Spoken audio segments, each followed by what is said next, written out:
background it all a little bit? No, we actually like that you have a green. We can superimpose, Bethenny's face. Yeah, whatever. Skinny girl branding all Yeah. day, all day, all day. Okay. Good morning, students. I'm Michelle Faber. And I'm Lauren Davis. And we have an extra special guest today. Our guest today has only ever seen the top of the call sheet, okay? This person is what we call in the industry a get. Do you understand what I'm saying? Number one on the call sheet. You know him. You love him. I am talking about the one and only host of the Girls ReWatch Podcast, our favorite creator on TikTok at the moment. He does all of Bethenny Frankel's horrifying TikTok recaps. Please welcome Evan Lazarus. Yay. Brooklyn Zone.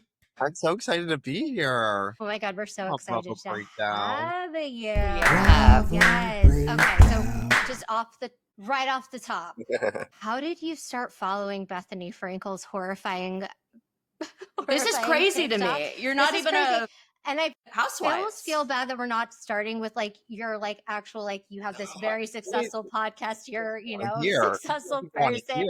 But because when I messaged you, you said you hadn't seen Roni, so you haven't really seen her. You haven't seen her on reality TV. You just know her from her fake fish allergy on TikTok. I've seen a little bit of Roni, but truly not enough to be violet or not violet. Green. Yeah, I'm very green when it comes to Roni. I'm not lethal at all when it comes to that subject. But what I am lethal in is, of course, Bethenny Frankel as a creator on TikTok. And I do think it truly just originated from having an FYP that knew me so well. Thank God for TikTok algorithm. What boxes does she tick for you? Right, good question. Or talk. Loud Jewish woman. She also is earnestly a very comical woman, and I appreciate her takes. And I think when people watch the videos, they think that I have such a disparaging view on her, but ultimately I am kind of fangirl.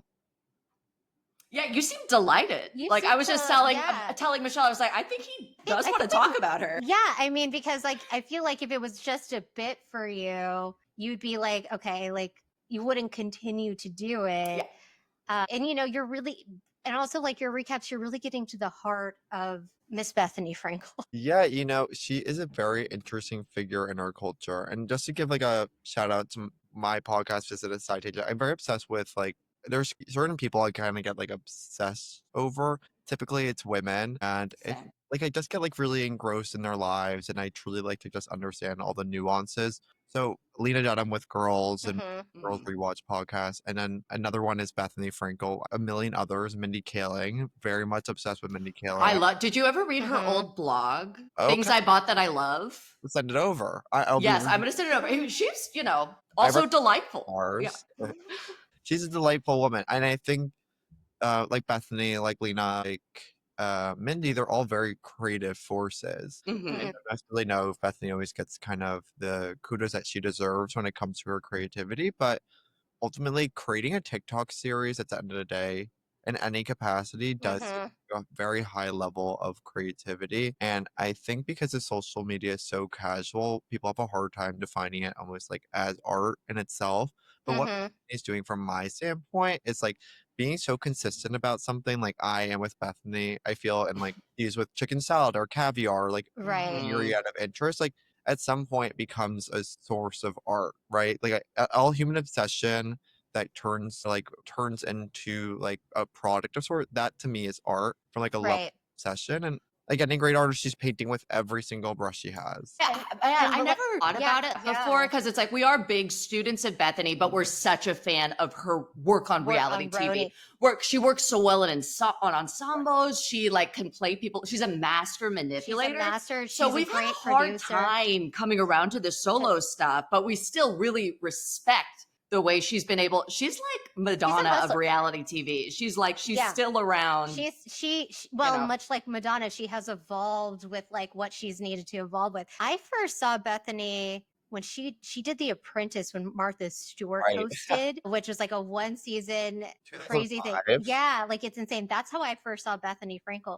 Also, isn't it crazy? The two people that have hosted The Apprentice, convicted felons. But yeah, that's how I first was introduced to Bethenny Frankel. And she was like a lot like you see her on TikTok, a lot like you see her on Roni. Like she's been consistent with her personality. So it is not just like for the camera, like this is how she really is. And it's so interesting to hear you talk about her. Like you're a fan and you see what she's doing as TikTok, social media, as art, yet she's blocked you. Like how do you equate those? Completely. I think it's like, I mean, have you ever like watched a video back of yourself or just like a voice note on your phone starts playing? It sometimes can be a really jarring experience, just like have yourself kind of reflected back to yourself. Right. I think like any level, and I can be critical at times. I'm not uncritical of Bethenny Frankel. I definitely call her where I see her, and if I think she's making a mistake, I will definitely point that out to her. And like any person, it's just like a reasonable response to not want to hear about one's mistakes, and especially for those mistakes to now be lifted up by like a community of people who are invested in like hearing about them. That wouldn't feel good for anyone. So for her protecting her peace, I understand. She is famously, though, like litigious about small content creators. We've been dying to get a cease and desist from her since that was kind of the goal of the podcast when we started it. We're not on her radar yet, maybe someday. So honestly, we consider it a huge honor that you've been blocked by her, and we're kind of jealous. Yeah, I mean, blocked by Bethenny would be, I mean, that is... You'll get there. I swear to God. I know. I'm hoping that because we've done like deep dives on Bethenny. I mean, we like traced her like whole life, like from like when she like grew up in New York and like grew up in like the horse racing world and all of like we've been there with that girl. Her dad, who was the Bill Belichick of horse racing. Yeah, of horse racing. He was so good at manipulating women. Yeah, the only comparison. That's all I know about Bill Belichick. Though, anyway, because sports, he's a football player. Coach. He's a coach. He's a coach of the Patriots for like 16 years, and he brought them to 5 Super Bowls. I hate that I know this. You know so much about pop culture. I actually just did a pop culture TikTok show in Washington Square Park, and I got every single question wrong. Oh, it's like Twitter memes though. I know about like figures and celebrities. I don't know about like someone screaming at a specific Twitter. I know. I mostly only know the screaming parts of pop culture, so that's exactly. way different. So, like you said, so you did that show and you got almost everything wrong. Like, what do you like about pop culture outside of the figure? Like you're talking about Bethenny, Lena, Mindy. Pop culture. I think the thing about pop culture right now is we don't live really in a monoculture where. Like you can really point to like what everyone is kind of obsessing over at a certain moment or has knowledge about. So it's interesting for me to do that TikTok show in particular because I feel like I am like a student of a lot of pop culture, but when it comes to like niche internet memes, it's not something I usually participate in. But it's truly enjoy or like people, figures, creative work. I mean, there's nothing to me that's more that I enjoy than like celebrity gossip, especially that's not even online, but kind of word of mouth. I love when someone's telling about behind the scenes project. You know what I mean? Or like Mary Kate's wedding where she had bowls of cigarettes. Do you know what I'm talking about? I think about that all of the time. It's a chic. Yeah. It's so chic. I mean, she's no longer married to this person, but I can't even remember his name. He was Sarkozy's brother. Yeah. Oliver. No, it's spelled Olivier, but he said that he wanted to be pronounced Oliver. Right. They have kids, right? They don't. Okay. He has kids. My mistake. No, they don't. So they don't have kids. So we're like again big fans of Bethenny's like TV shows. For me, it's sometimes a little bit hard for me to watch her TikTok. So I do have like a lot of questions about like it's common in the Bravoverse that people have a difficult time watching her because they're like she's lost it is like kind of the narrative, which I actually don't think is true. I think she's found a way to do her art, which is like putting herself, her like kind of intuitive eating / restrictive eating, like her whole deal on like display, her, shopping, like, except now she's found a way to do it through TikTok and like really gained a huge fandom through that. But I still like, there are things I wonder about where I'm like, has she gone down the TikTok rabbit hole, do you think, or do you think she's like engagement baiting? Right. And yes, right. It's like it's a little bit of everything. I think again she is kind of facing an epidemic of loneliness in a real way. Like, that's kind of the reason she moved to Miami. She's made it abundantly clear through her TikToks is that she didn't really like feel like she was fostering community in Connecticut. And I think when you're bored and you have a very active mind and you're a very intelligent person, you just often feel compelled to like create in this way or comment. TikTok is like just a great tool for her to use to comment on everything. I mean, she's a very smart woman. It's like we see this all the time. Like I grew up in a town with like a lot of stay-at-home moms and very intelligent women, but they didn't necessarily have their energy to put into a place. So to watch Right. like, intelligent women, they're just innate gossipers, like, and it's which I love and appreciate. But it's like she's gossiping in her own way, it's just in a very public forum. Right. Where did you grow up? I'm just I grew curious. up in Westchester, so Bethany Frankel's always been like very omnipresent, and Yeah. Skinny Girl's always been kind of like very much in the zeitgeist, for at least where I live. Skinny Girl did? Really? Yeah, Like you really, that's so interesting. I think I've really only seen Skinny Girl margaritas, like besides my television, like twice a year, like out in like the wild, maybe only a couple of times. No, it's definitely more prominent in And like the area. Yeah, interesting. So she Have was you a big had- deal in Westchester? Because she was always obsessed with Connecticut, I know, but I didn't know that. Oh, she lived in New York City at some point, but she lived in Long Island as well, right? And Long Island and Westchester. and not the Hamptons part. No. But they're very synergetic area. Yeah. Okay, I didn't know that. Well, both like metro area New York, large Jewish Italian populations. And there are definitely big cultural differences, but ultimately there's a lot of overlap. Yeah, no, that makes sense. I've only been to Stamford, Connecticut when I used to do audience work for the Steve Wilco show. So that's what I think when I think of Connecticut, but Westchester is like, I think of Karamo's talk show. That when I think of Connecticut, I think of Karamo's talk show that was shot in Stamford. Have you had a Skinny Girl margarita? I actually had my first one this weekend. Oh yeah, I saw you pouring some out after you got. Was it? I didn't want to throw away really good alcohol, so I kind of just added water and apple juice and I put it in a bottle and I saved the Skinny Girl in a different bottle because I don't believe in wasting. No, it's really very strong and delightful. I really did not mind it, especially like if you canned cocktails I usually don't find to be so interesting or fun, and this really was not that bad. I do have a question. So Bethenny Frankel, the influencer, have you ever watched one of her TikToks and been like, I want this product. Like I want to try L'Oreal's Midnight Cream. No, this rich bitch cream. I don't want anything on the internet, honestly. It seems oh my god, that's so healthy. Feeling. I mean, it's like what I like already know what I like, and it just feels like they're pushing their own agenda when it comes to products on there. And I just trust word of mouth. And I think as someone who like I'm like, what is there to buy? From my perspective on the internet, the only things to buy are skincare and then like candy. I like there's not so many other like things. Chicken salad, we're not buying that Buy online. that though. Like you have to go to a store. I'll go to restaurants recommendations from TikTok, but that honestly is the only thing I'm truly ever influenced by. Right. Oh god, that's so healthy. Like I love people reviewing consumerism more than I actually like participating in it.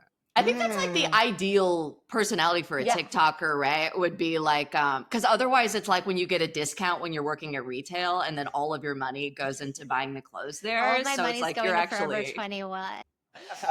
I'm buying stock in them. Do you think she makes a good, like, do you think she sells a lot? Or do you think it's most, I know that she does. Because that midnight cream, because, okay, I will say this, Evan. Lauren doesn't really watch Bethenny's. It's tough for me. It's tough for Lauren.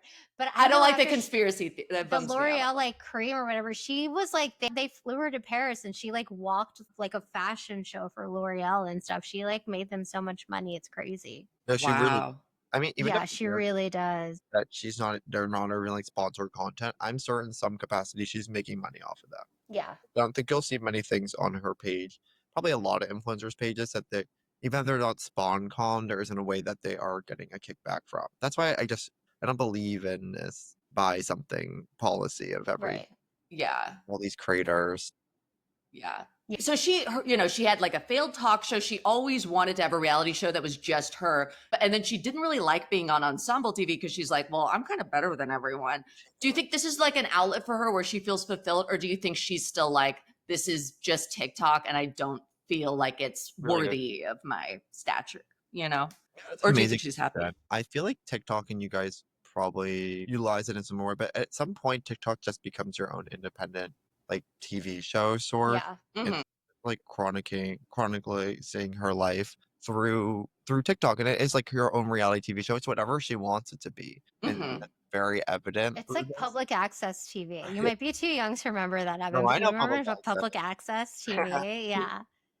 Very it's like the Chris Gethard show, but it's Bethenny Frank. Yeah. It's beautiful to watch, and I feel like she's always wanted like a high level of creative control in the project she's doing, and she's been so production oriented, right? And I think the appeal of like Housewives or having a talk show where they're not like they're produced, but they're not highly produced, highly edited concepts or they're quick turnover, and there's nothing quicker than TikTok. So like she's not concerned about being a beautiful actress. She has to look amazing. She goes on camera and like looking distressed. Yeah. I mean, she's so gorgeous, but she looks distressed, like no makeup, and she's giving to you raw. And it's a really authentic thing. And I think the thing she likes the most, like so many people, is just like attention. And the best way for attention directly is TikTok. Right. Because really, like how many of the housewives after like she's been off of the housewives for a long time now. Like there's not a single one that anybody talks about more than Bethenny. And I think it is a big part of because of her social media. Like people like you who haven't really watched her on reality TV and haven't seen her yelling at people like, you're a sicko for cabaret. Yeah. One of my favorite moments. Well, she's by far the famous, I think, housewife. Yeah. But you've seen her like when she's like going to the Hamptons and she's trying to get noticed at a store where she feels like she's moved millions of dollars worth of chicken salad and no one's telling her thank you. And she's talking about that. And I remember that TikTok that she did that. It's just amazing. She's like reaching a whole new audience of people, like a younger generation of people commenting mean things on our videos about her. That's really special to us. Yeah. We're getting mean comments or nice comments? I think I said something about her skinny girl ham and people. Well, I mean, people commenting on your videos, or people saying nice or mean things? Generally, the Bravo people, it's like nice things, and then the TikTok Bethenny fans are like, "How dare you? She's just trying to live her life. How dare you come after her ham? She's a single mother, just trying to make it." And I'm like, okay, like she's made it. But we're not, we are obviously huge fans of her. Huge fans of Bethenny. I don't think I feel strongly about this. I'll tell you this for free. I feel like she completely changed reality TV. And she did it multiple times. Like she did it when she was on The Apprentice. She was a person like Martha Stewart to this day still just likes Bethenny because of how undeniable she was on The Apprentice, which was like a million years ago, Yeah, Martha Stewart's jealous of Bethenny. And you know what? Bethenny has said that about Martha Stewart. Yeah, she's talked a lot about Martha Stewart, and then she did it when she was on Roni. She did it when she had her own show on Bravo, which she really the darkest. She kind of invented influencing. She is the queen of SpawnCon. Well, she did with Skinny Girl. Skinny Girl. That was just a licensing deal, really. But she talked about it on the show. She's like, oh, this is my thing, the Skinny Girl margarita. And she was told the waiter, I want tequila with this, this, and this. It's the Skinny Girl's margarita. And then boom, she had the product idea. I mean, the idea. Well, after she sold it, she's just promoting it to get her back in sales, you know? And that's kind of now how you make a living as a reality star is following her. She's not tasting all that ham model. And she shouldn't have to. No. Skinny girls don't eat all that ham. It's just the regular Smithfield ham, but they slice it skinnier. They slice it skinnier. Yeah, it's got the Skinny Girl slant, the Skinny Girl slant. The Skinny Girl slither. You brought up an interesting point about Martha Stewart, if you mind. Of course. I do think it's a very interesting point you make about Martha Stewart being jealous of Bethenny. I have thought about this, and I've recently watched the Martha Stewart documentary, so I feel like Yeah. a little bit more understanding about her story. I think the one thing that Bethenny really lacks compared to a Martha Stewart type is that Bethenny is just as smart as all these women, if not smarter. She's more charismatic, and she's actually a more interesting persona, I think, than Martha Stewart. Like, Yeah, I Snoop agree. Yeah. Dogg is only funny and because of the contrast of Snoop Dogg and her. Thing about Bethany Stewart, she's not that strategic of a person. She's always been very reactionary. Very, yes. I mean, I'm similar to. I'm not super strategic. I'm actually very reactionary. Yeah. So that's also a thing that I really like about her is like watching someone kind of akin to myself. who's I'm very- going to challenge you on that, though. I do think she's very impulsive, but I do think she is. I think she's a very good self-producer. She's a And I think she's strategic very good reactionary. at leveraging her relationships and turning that into her art as well. Right. Like, I'm on her side on a lot of these fights, but it's just because you need to know going into a relationship, she's going to make that a show. She's going to show every fight you have. She's going to say everything you ever said to her and everything she's ever said about you. And it's going to be in the news and on TV. She's never gonna forget a single thing ever. She's going to remember like 20 years later what Martha Stewart said to her on a boat in St. Bart's when Bethenny told her, I'm at your level now. That's where she started the whole, it's at the level, I'm at the level. Like she felt like she had finally matched Martha Stewart in terms of like fame and success. And she's always kind of wanted to be Martha Stewart, which is crazy. But Martha also was also known as like, you're a bitch, you're ruthless, you're all these different things in business. But she had the like more like, it's a good thing. And like everyone was like, but she's classy. She's in Connecticut. She kind of keeps her mouth shut unless like we don't see it the way that she doesn't put it out there the way that Bethenny does. I do also. But that's what makes Bethenny Bethenny. Right. I do think Bethenny is more impulsive now. I think that is also something that the Bravo fans kind of react to. They're like, whoa. Yeah, I mean, she just is an impulsive person. But she's always been emotionally driven. She's very, yes. Well, TikTok is all about reaction to as a platform too. Like Martha Stewart never had to kind of circumvent herself or put herself on social media in the same way. Everything's been very high produced for her. Right. Yeah. Right. More of a theme behind her and her actions, where Bethany's can act in like solo. But see, this is my thing with Bethenny, where I'm like, part of me is still, I think this is why I can't do it, because it's like, I just can't wrap my head around it. You know, that's why I'm like really trying to dig into it with you. Cause I'm like, part of me thinks it is kind of curated in its randomness. And it does seem like kind of very carefully, like even like hearing you describe them, she's like, oh my gosh, this is what people are like into now. But I guess it's also just cause like we watched Bethenny for years on reality TV. So we see her kind of through a different lens. Yeah. And I was just thinking when we were talking about Martha Stewart, I realized how much I know about Martha Stewart because like what you do with Bethenny, like where you recap like her TikToks. So Martha Stewart's daughter, I don't know how many people know this. She had a very short-lived TV show, a talk show with her best friend whose father was the producer of Martha Stewart's like her talk show. Anyway, she had a TV show called like Martha. It was either like Oh Martha or Really Martha, and it was just recapping her mom's show but making fun of it. And that was her name's Alexis Stewart. Oh my gosh. Anyway, I was like, you're not really making fun of it, but it's kind of this like it's like an interesting sort of recap of like the silly things that you notice when watching her. So you're kind of like Martha Stewart's daughter in a way. Which I don't know if that's like a compliment or not, but I'm like the only person who religiously watched that show with Alexis Stewart talking about her very successful mother who probably produced the show. I remembered that was like a pop culture memory for me. Oh my gosh. Maybe we'll do it next.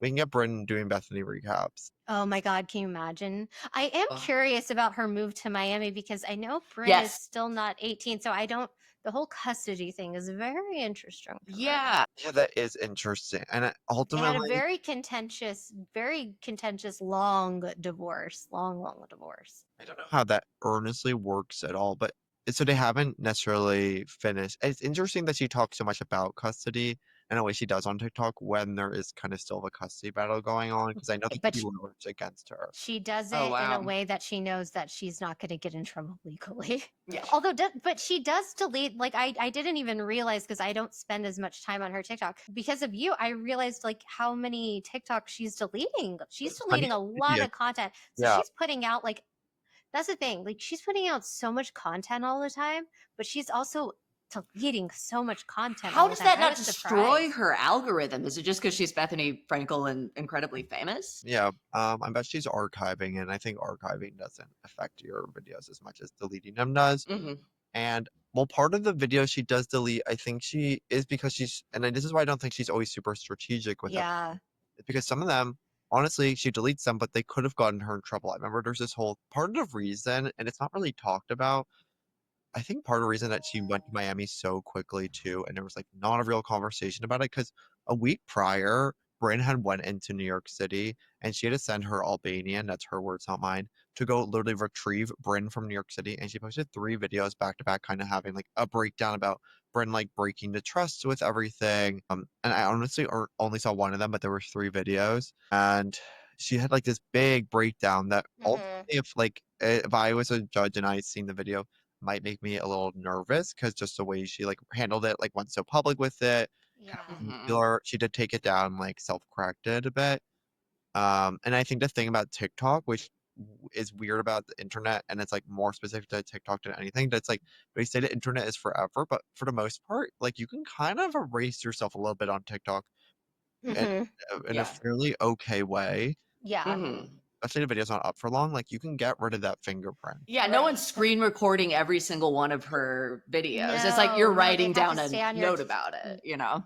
Yeah. Yeah, that's crazy though. Yeah. That's she crazy. does- Why? she does What is delete the a lot of- obsession with Albanians? What do you think is behind that? I think she had one Albanian come into her life that was really meaningful to her, and then like Okay. more followed. Okay. And I don't think it's like nice of her to be identifying people based off their ethnicity, even if it's Right. right. But because the only time she ever acknowledges Albanians are always like service workers for the most part. I'm like, I don't like that it's like her employees, she's calling them Right. a race. It's just like it's Yeah. in Connecticut and a mansion girl. It's just like it's a little hard to watch. A plantain small mansion. Yeah. And now Wait, she's was selling there that a mansion. WeWork in that mansion? Oh, it's just huge. She called it a WeWork, so I called it a WeWork, but Oh. there's like a giant workspace that she called a WeWork inside of there. Does she work?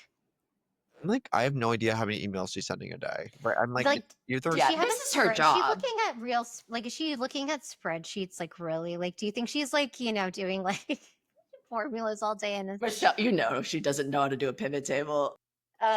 I honestly like Do you? I don't could be know. crazy. I really could be so crazy, but she has like a large team of 3 girls at her house that works yeah. for her, and she just recently launched a website. I don't know if she's making the pivot tables, but she's looking at pivot tables. She's looking She's at looking at them pivot and tables. she's like, I need this over here. She's definitely yelling stuff while this spreadsheet's out, Right. you And I know? think she's because of like you made a great point earlier that she was kind of the creator of like not of celebrity brands in general, but like real being a real housewife and having a celebrity brand. I think because of that, she's always had to like really be in the weeds with a lot of things. So like creating Skinny Girl, I think actually that really much was her before. Now it's being licensed a name, and she only owns, I think she owns a name, but she doesn't own like the liquor part of the company anymore. Isn't that interesting too, though, that she's like that to me is where I'm like, wow, she really impresses me that she makes it work, where it's like, you could not be more attached to a relic of the past, that the one thing you own is the name Skinny Girl. And it's and this her body picture. positivity, but she still makes it work somehow, the way she still finds a young girl- audience. It's crazy to me. Like the logo is like her outline, like Yeah. with the ponytail. And it's so funny because like on Housewives, like she would have like her car said Skinny Girl on the side of it. They went on a ski trip and her snowboard said Skinny Girl on it. And she made sure when they were like all fighting, she was like holding up the snowboard, like protecting herself. But you just saw the Skinny Girl brand on the snowboard. Yeah, because essentially that's like she sold it.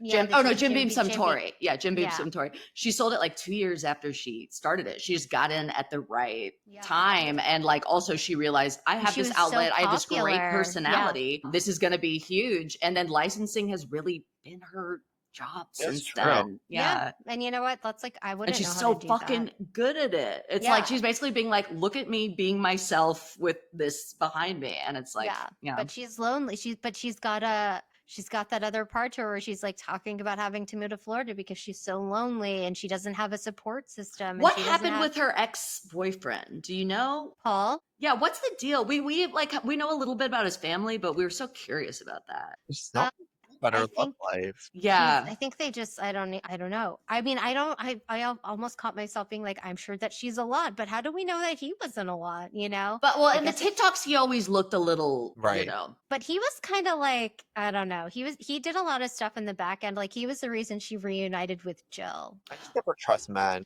Yeah. Right.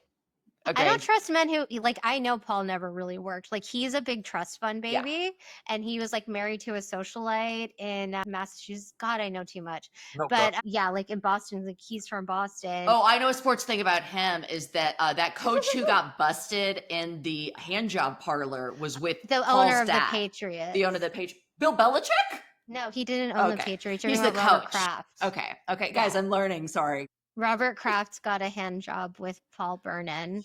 Yes. Yeah. With Paul Vernon's daddy. His dad. Yeah. Yeah. All this to say, silver spoon in his mouth and warm hand. You know what? Guess what? I'll only eat out of the silver spoon if there's chicken salad approved by Bethenny. And that's all I'm saying. And that's all I'm going to say about that. Okay? Or I'm just going to be taking the spoon and putting L'Oreal Midnight Cream on. Come on. So, in terms of the people who watch her video, like, do you look at comments at all, or are you just kind of like in and out? I am very intrigued by. I'll look at my comments, and sometimes I don't look at her comments so much. But what I've discerned from our audience, it's like it's a very wealthy, usually white woman demographic, and I think it really skews on age. I think she actually gets a larger demographic of widespread demographic of age than we think, and I think that's part of the reason. Like you look at Skinny Girl and Housewives really isn't as as TV goes really that highly consumed. Like a lot of the programs now only have like 1 million weekly watch. Right. I think like didn't even I don't think even passed 1 million on it. Which is so sad because it's the best of the franchise. It's definitely my favorite, absolutely. Same. But the problem is there's not a problem, but like because it's so many wealthy people watching these programs, I think that's part of the reason. And they're like big cultural connoisseur. Like anyone that watches Housewives, like also inherently just like engaged in culture, period. Yeah, right. They go very hand in hand. And I think that's just like the reason that these shows, even with like low viewership, relative, been able to persist for so long. I mean, it's hard to know with like streaming how many people. Well, because like, and the fandom, you know, like we will still talk about like, you know, Real Housewives of Orange County with Vicky Gunvalson's boyfriend faking cancer, and that was like 15 years ago. Yeah, it's a touchstone. It's a touchstone. So you mentioned Salt Lake, so you do watch some.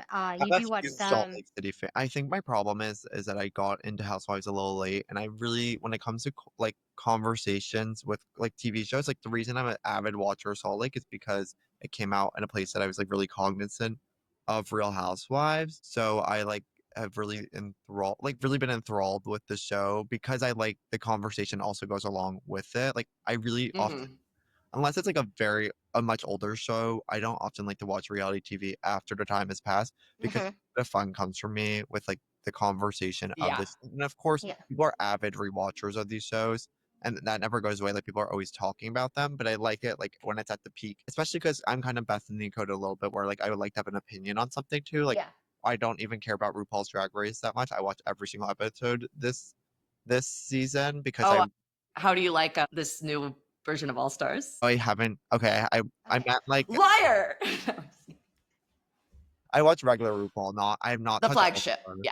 Okay, right. I watch the flagship, but I mean, I could do another podcast on how disappointed I am in those girls. Season 17. So disappointed. Dude, I was bummed out. Like I kind of got on board by the end because I was like, okay, it's just going to be something different where it's like they're RuPaul's School for Girls more, but I'm like, it's just such a bummer because there's so many great drag queens who have been doing drag 20, 30 years. You know, it's like, put them on there. I can't watch any like competition. I can't watch any like competitive reality TV show unless it's like women competing for a man, and then I'm all in, baby. Yes, network TV, compete for that man. Okay, so you said that you watched Salt Lake. So have you been watching it from the beginning? So you know like Jen Shaw. Yeah, you followed that whole thing. I'm gonna watch Rhode Island the moment it hits. Yes. Oh my Yeah. God. I wonder if like Paul Burnham's family is gonna pop in. Okay, like, do you think it's so crazy that Jen Shaw and Elizabeth Holmes are like best friends in prison? Not in Or the do you Yeah. think about it all the time? Like I do. least What do shocking they line I've talk ever read about? in my whole life. I saw that, I go, that makes perfect sense. Let's move on. Yeah. I think the funny part is that actually Jen Shaw is the one coaching Elizabeth Holmes. So Yeah. that's, like Elizabeth Holmes in essence is Jen Shaw's bitch, and that is not what I saw coming. No, but it is because if you think like Jen Shaw has big like stage mom energy. Do you know what I mean? Like she will Yeah. mold these girls into what they need. Well, she to was be. she was teaching them like playwriting in jail. Yeah. Yeah. Yeah, they were reading Tennessee Williams. It's like, wait, she's a playwright? Like, Yes. what? Yeah. She's amazing. Yeah, Yeah. she's amazing. Shaw Yeah. amazing, even. Shaw amazing. She's Yeah. awful, of course. Yeah. Yeah, and she's a psychopath. Yeah, I don't want her to come back. Hot take, but No, literally. I like Elizabeth Holmes, and I don't think, not to compare apples to oranges, but Elizabeth Holmes, I think she did something really awful, but it's because she really got enthralled because of men. Like men in a way. I watch her, she's evil. yeah. But I do think like she's in my mind a lot more forgivable because she was so like as a woman told no She until was very young. yeah. But she was also had like all those war criminals like Henry Kissinger wrapped around her little finger, you know? Yeah, It was but I like, always inherently like women. Like it's rare for me to find a woman I don't like connect with. yeah. Man, I can hate, but a woman, it's like. But like Kissinger, you're like, it's over for you. You're done. Yeah. You're dead. You're gone. Well, I think he is dead. Jason dead. cut that.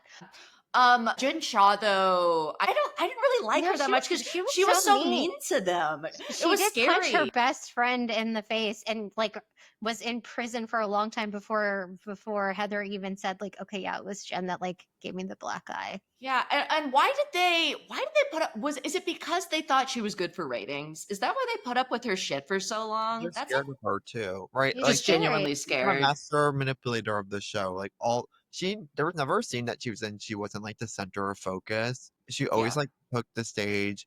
And these women are very commanding forces, all of them in their own Yeah. way. And I think that's one of the best parts of Salt Lake Mhm. as a franchise. And compared to the New York, I watched a lot. Like they're so all unforgettable. But Salt Lake, they're all uniquely interesting. Honestly, They are, yeah. Mhm. but Jen Shaw, she's like really a bully, and Yes. she is able to spin lies in a way I've never ever seen before. No, she's The crazy. way she was saying that Stewart, the guy who she made like hold her purse and like, you know, carry her piggyback and all this stuff, that she's like, he's the mastermind. Evan, what did you think of Monica? Oh, good question. Lewinsky. Monica, I mean, she was nice having a show, and the only reason that season was actually interesting because it really had a gap after Right. 10 was because of Monica. Was she actually like a good housewife? No, and like I don't mean this in a mean way at all. And it's actually one of my critiques I have with Rhode Island is that she's like, and I don't mean this in a way that I'm disparaging this. I only mean in a way for a housewife. She was kind of like poor, and like Real Housewives, what I want to see is like people, even if they're not super wealthy themselves, can like mortgage something to hell out of it and then spend that money. She had nothing to even leverage. I want Out of Touch. Right. I want Out of Touch for my Yeah. house. Or like Drag Race, like, yeah, we want you to take out a second mortgage for your package so you can give us some Yeah, drag. I do want Out of Touch. I don't want to watch somebody on these type of shows who's like a man of the people. Oh, I didn't mind the TLC of Monica. I kind of LD Millionaire and like them fighting over that Range Rover. That was. But I know a lot of people feel the same as you, where it's like, you know, you need to be going either like Out of Touch. rich or going. It's like I can have a normal conversation with Monica, and she could be one of my friends in my daily life. Like these women, I never want to actually be friends with in real life. Right. Like, and you wouldn't be worried like she's gonna fuck my brother, like my brother-in-law. What? She can fuck my brother-in-law. Okay. See, that's where I'm. Give me any borderline woman on TV, and I'm in, baby. That's actually and I might be eating my words after you did. We love cluster B But personality. she would not be good in the next season. Like I know some fans wanted her back for another season. We might have started a petition. We might have started that And you guys petition, were like, but then the next season happened, and I was like, you know what? They did okay without. They did great. They did really great. Like, you know, sometimes like Kay, like Rose from that, you know, like she's Mhm. she's center when she got, and I was like, okay, we're making Angie K center snowflake, and then she blew me away. Like, she getting kicked out of Meredith's bat mitzvah Yeah. was the most iconic thing. I couldn't, like, the bat mitzvah, Meredith's bat mitzvah, in every way, it was like some of the best television I've ever seen in my whole life. Like, And then Mary peeking through. Like, I was just waiting for like dun dun dun dun dun dun dun. It's so funny that we could just pantomime parts of it, like cutting the ham, looking under the scroll. And then my favorite part, Evan, I don't know if you remember this, but okay, like her like buffet post bat mitzvah at the ski lodge, there was like spiral sliced ham, and they were like carving. They had a carving station where they were cutting ham. There was ham, and I was like dying because I was like, I grew up Jewish. I had a bat mitzvah, and I was like, they're carving. It's not just like a, you know, like they were carving. They had a carving station with ham, and I was just like, this is real art. Honestly, that season started off in such a strong note at that dinner. Was Oh, that the Bezos dinner. Yes. Yeah. Yeah, because I was thinking of, was like, were we talking about the dinners, of course. No, the lunch, Mary's lunch with Meredith with the bang. Oh yeah, the Audrey Hepburn lunch. The Audrey Hepburn, yeah. Breakfast at Tiffany's. That's so funny. Mary's done okay. I know she's like a controversial figure, but she's done really iconic lunches on that show. The Met Gala lunch was so good. Well, Mary, I think even though she's so cruel, I think you can tell that she like has a personality disorder. So yes, almost anything she says, like it's so evident. Like even if these other women have it, it's like it's really not as like clear, and they like or state something and like sanity. Like it's so apparent with Mary, like how unstable she is. Talking to her mannequins. Right, exactly. Like everything comes out of her mouth. It's like it has to be excused because she's wearing fingerless gloves, you know? Yeah. But I will say, like, the "You smell like hospital" is such an iconic line, and it really set the tone for what this series was going to be like. Mary Cosby, she's kind of like, I feel like she's like the last person standing in terms of like, there is kind of a line even for reality TV people now you can't cross. You know what it also is? She's only like real, well, Angie K's Greek, but she's the only real person of color on the show. Angie K. I think that's part of it. Yeah, is that they're like, she's got to deal with all these crazy white Mormons. She can say something every now and then. Is married to like her kind of grandpa, and her grandmother wanted it that way. So like she's never had like a fair shake. Groomed. She's the only person of color in all Salt Lake City. It's like, yeah, okay, the girl can run her mouth and say whatever the hell. Although there's a large Indian population. Oh, there is. My friend Pallavi was on, and she used to live there. She was telling us about it. She got cut from every scene this season, but I think she was supposed to be a front. Melee. I literally didn't even clock her. She was so like, I don't know. She was like just like a beautiful ghost in the background. Yeah, she's a beautiful ghost. Yes. The Bob. Yes, the Bob. Yes, see, you got it from that. Yeah, see, we remember. We went on vacation with them at some point. Okay, so who's in it? Did she? With the Bobblehead Museum? Yeah, she was in the Bobbleheads. Oh my God, that was the funniest. They went to Milwaukee. Milwaukee, that's it. The fact that they did like a girls' trip to Milwaukee. After Vail, it's just so funny. It's so... You know what? That's so cunt. Like, I was like, this is camp. This is high art. Like, this is so camp. They're in Milwaukee. They're going to like, they're drinking Miller High Lives, and Mary's like, it's a champagne of beers. It's such. Oh, I mean, it is. But I will tell you guys my Salt Lake City theory, and I actually would love your guys' opinions on this. So I put this online. It actually went like fairly viral, but I like always want more conversation around it.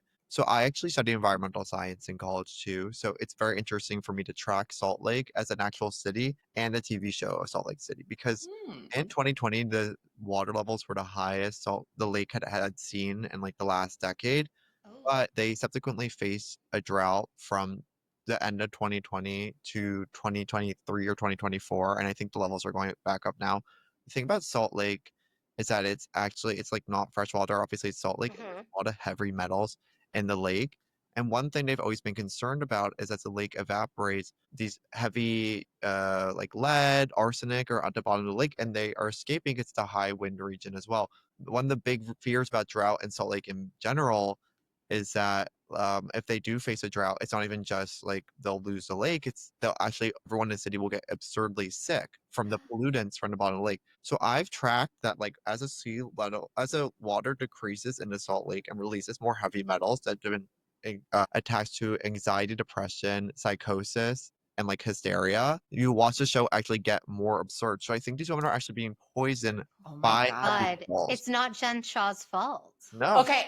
If that is not the plot of the Jennifer Lawrence like mystery drama that's based on Housewives, I'm gonna be pissed because that is That is gold. Yeah, no, I mean, it's just like Jen Shah's just been breathing in arsenic. Literally, she's been bringing it, so she's literally had to like steal from old people. It's on her. Yeah, and Elizabeth Holmes is going to create something that's going to fix her right up, and Walgreens is going to buy it. Have you seen her husband is creating blood testing company again? Yeah, dude, and her husband's already wicked rich. He's basically Paul Vernon. It's like, what are you doing, dude? Yeah, yeah. They never learn. They never learn. iFast got canceled twice. Yeah. Airfast or whatever the hell it's called. Yeah.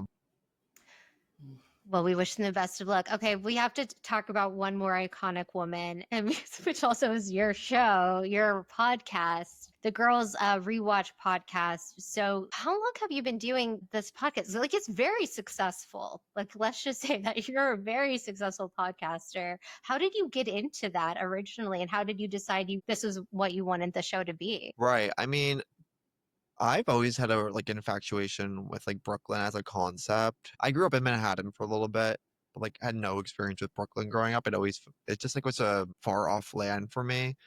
Then I first experienced I watched Girls in college for the first time, and then I also was working in Brooklyn at a chocolate factory. Oh my God. That park, which like doesn't feel like Brooklyn at all. Because it's just like one warehouse in the middle of nowhere. But I remember like walking to Dumbo from Sunset Park and just like trying to experience Brooklyn as much as I could. It's so idyllic. You worked at a Brooklyn chocolate factory. Yeah, it's like crazy. I commute 2 hours from my family's home every day to work. Oh wow. 2 hours each way, so 4. Oh my God. Oh my God. But I really loved it always, and I really connected with the show Girls too, because I feel like it's one of the most genuine forms of media I've seen, and I always compare it to watching reality TV in a way, because I feel like it's like written from Lena Dunham, who's writing it as she's almost living it in a sense. Yeah. The earlier seasons are like very biographical. Of like her living in Brooklyn, and it's then peppered out through the rest of the show as well. I mean, so many of the stories you can like link back to her memoir that are like in the TV show as well. So it's a very, very personal story, and I think people probably feel this way from watching shows like what's Issa Rae's show called? Yeah, right. No. Insecure. Yeah, Insecure. Black Girls, it was a personal TV show, and I think the same reason I like reality TV is the reason I like Girls, because there's so much like so many like interpersonal relationships to analyze, so many real life examples of people messing up, which I think TV, when people mess up, it's like, oh no, now there's a million zombies left in Detroit, or it's like, okay, I guess I can't really put myself in the shoes, but I can put myself in the shoes of a 25-year-old in Brooklyn who keeps getting like loosely fired from jobs. Yeah. Right. Like But men don't care about fiction anymore. Yeah. Oh no, is it where was it? Was this on Bethenny's TikTok? They don't care about fiction anymore. But like 80% of readers for fiction books now are just women. Like men don't. Really? They only read like self-help books that are bad for you. Well, they need That's so sad. They need this so is much why help. We have this male loneliness epidemic too. It's men and Bethenny are in a loneliness epidemic. Oh. She's tapping into something. Yeah. I want her to have love. Yeah, she'll find it. She was happiest, I think, in Miami or in Boca Raton in her life. I think that's when she was the happiest, when she was there in boarding school. That's where all her best friends were, her lifelong friends. And I think she'll be happy. I saw her. She was just at Carbone on the beach with Alex Earl. Remember, she was so mad at Alex Earl for not showing up on their date. Oh my God. Or you've got to watch this TikTok. I don't even think you know who Alex Earl is. No, I do. Well, she's an influencer, right? Yeah. I feel like All right, Her time for me to dad get is to bed. her dad is married to the woman who had an affair with Elliot Spitzer. Oh my God. Ashley, whatever. Yeah, that's her stepmom. That's Alex Earl's stepmom. Like I saw her and I was like, oh my God, I remember like seeing her on like the Daily Mail. I know, whatever. I read the Daily Mail, whatever. That's okay. We all do. Yes, but not anymore because guess what? It's a fucking paywall now, the Daily Mail. God. Yeah, that paper used to be for the people. Recession indicator is when tabloids are behind a paywall. I have to pay $1.99 to read about what's really going on with Meghan Markle. But yeah, final note. Just one more Bethenny question. What do you think her fascination is with Meghan Markle? Is it the baits or is it just the? It's crazy. Very interesting. Strong opinions. Right. She has slowed down a bit because I remember in June 2023, I think she was like really active about it. But ultimately, I think there's something about royals that are just always higher status than her. Yeah, that's like anyone. Martha Stewart. You're right, and she has trouble with people being higher status with her. Yes. Because either like if they're not benefiting her, she feels like she can deal with Alex Earl, who's probably more high status than her right now, because Alex Earl like interact with her and like looks up to her, and Alex Earl grew up with Bethenny, so she shows her so much respect. But there's all these people, and you watch this, and like what I've seen from her on Housewives, like it's hard for her to have someone in the room that is considered higher status than her, and that's why she's so picky about the royals or Martha Stewart or drones. Kim Kardashian, drones, yeah. Drones they're literally above her. I do have, this is my, what did you think of the whole drones thing? That, I think she had a viral video and she said, how do I make a series out of this? Okay. She talked about it for a long time. She even had like a code name she called them Dior bags, I think, for a minute. And then I remember watching this one TikTok where she's like, I just talked to my friend whose dad worked at the Pentagon, and he's saying we should all be really worried and like pack a bag and like get out. And so I think she did it. She went to Miami. Was a lie. Because of course it was a lie, but it was also just like, she's like, I know people who know people who have worked at the Pentagon. It's like, girl, Martin Lewinsky also worked at the Pentagon. That's how she got to DC. So it doesn't mean that everybody at the Pentagon knows about these drones. It was a government. It was a government's drones, we found out. See, I didn't even know that. They swept that under the carpet for some, like it really like that. It was announced and then no one cared anymore because it's been going on for so long. But they waited enough for the. Like, I was waiting for Bethenny to tell me what happened with these drones, and then she just moved away. So I guess I was meant to find out. It wasn't in the Daily Mail. Did you ever see the drones? Because you're in that part of the world. Literally, I couldn't even see them on camera. Like everyone tried to capture a video of them. It's like I couldn't discern if it's a real drone or a fake drone that they were showing me. Like if it's their drone.